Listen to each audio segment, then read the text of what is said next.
PSC committee సభ్యులుగా మొదటి నుంచి ప్రతిపక్షానికి రావాల్సిన ఈ పదవిని రేవంత్ రెడ్డి గారి ఎంత తప్పుడు ఆలోచనతోని బీఆర్ఎస్ పార్టీ నుంచి కాంగ్రెస్ పార్టీలో చేరిన గాంధీ గారిని వేయడం, దాన్ని మొదటి నుంచి వ్యతిరేకించాం.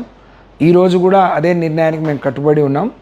పోయిన సమావేశంలోనే మా గౌరవ సభ్యులు ప్రశాంత్ రెడ్డి గారు, రమణ గారు, కమలాకర్ గారు మేమందరం కూడా చెప్పాం, ఇది పార్లమెంట్ అసెంబ్లీ సాంప్రదాయాలకు విరుద్ధంగా మీరు ఈ పని చేశారు, ఇది సరి అయింది కాదు. ఆయన అసలు బీఆర్ఎస్ పార్టీయా కాంగ్రెసా?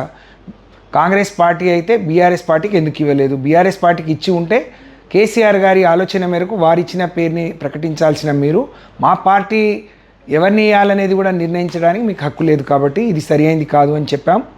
ఇవాళ ఎంత దిగజారుడు తనమంటే బీఆర్ఎస్ పార్టీ చేస్తున్న మరి ప్రయత్నం, ఇవాళ న్యాయస్థానం కూడా వారి మీద మొట్టికాయలు వేస్తుంది. ఎన్ని రోజుల్లో నిర్ణయాన్ని ప్రకటిస్తారని చెప్పి అడుగుతున్న క్రమంలో మొన్న సిఎల్పికి కూడా వాళ్ళని ఆహ్వానించకుండా అవమానం చేసినా సిగ్గు లేకుండా వాళ్ళు పార్టీ మారి మరి నిజంగా పార్టీకి ద్రోహం చేసిన వాళ్ళు ఈ విధంగా కొనసాగటం అనైతికం.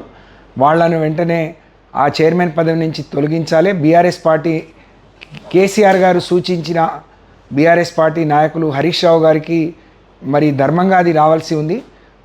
నామినేషన్ వేయని గాంధీని వేశారు, కానీ నామినేషన్ వేసిన హరీష్ రావు గారిని ఎందుకు తిరస్కరించారో చెప్పలేదు. కాబట్టి మరి ఈ విషయాన్ని ఆఖరి వరకు కూడా మేము ఇదే పోరాటం కొనసాగిస్తాం. మీ నిర్ణయం మార్చుకోమని చెప్పి మేము డిమాండ్ చేస్తూ ఉన్నాం.